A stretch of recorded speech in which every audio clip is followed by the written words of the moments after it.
Okay, one thing that I'm interested in working on and trying to improve is the health and the quality of health care for people with intellectual and developmental disabilities. What we've learned is that people with intellectual and developmental disabilities have a lot of health risk behaviors. They tend to be unhealthy weight. They're much more likely to not engage in physical activity, as we all should. And we know that they have diets that tend to be lacking in fruits and vegetables, lacking in fiber and protein. And all of these risk factors, the weight, the not exercising, the poor diets, they all put people at risk for chronic health conditions. And in fact, we've learned that people with intellectual and developmental disabilities have the same or greater risk of a lot of common chronic health conditions like diabetes, cardiovascular disease, arthritis, other issues like that that we all pay attention to in the general population, and people with disabilities are not immune from.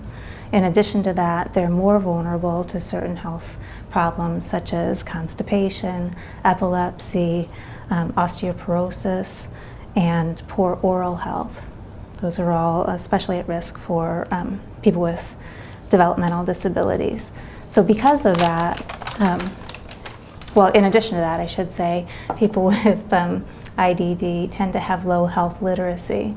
So they have all these risk factors, and on top of that, they have limited understanding of their health and their health behaviors and how that influences their health.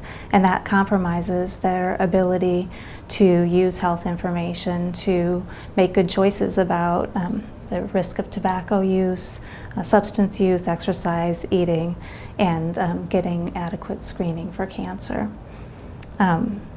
So that all contributes to this overall risk, and it helps explain the higher rate of chronic health conditions in people with disabilities.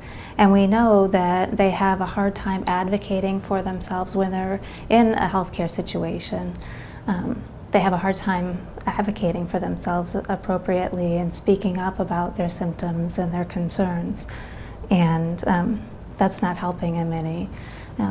A big concern of mine is that their healthcare providers have very little information about intellectual and developmental disability, and almost no training on how to provide care for people with developmental disabilities. And that's a big, I'm really interested in working on that problem and trying to improve the training that healthcare providers get about disability.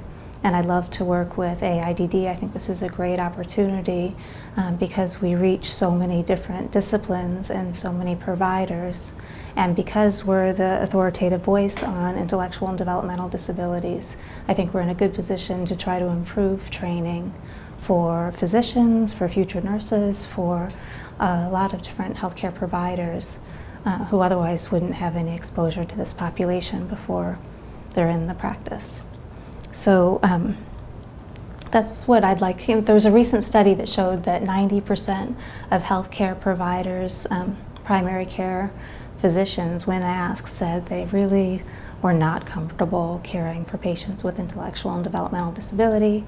And in fact, they would rather not provide that care because they didn't feel confident in that area. And so that's huge. That's huge.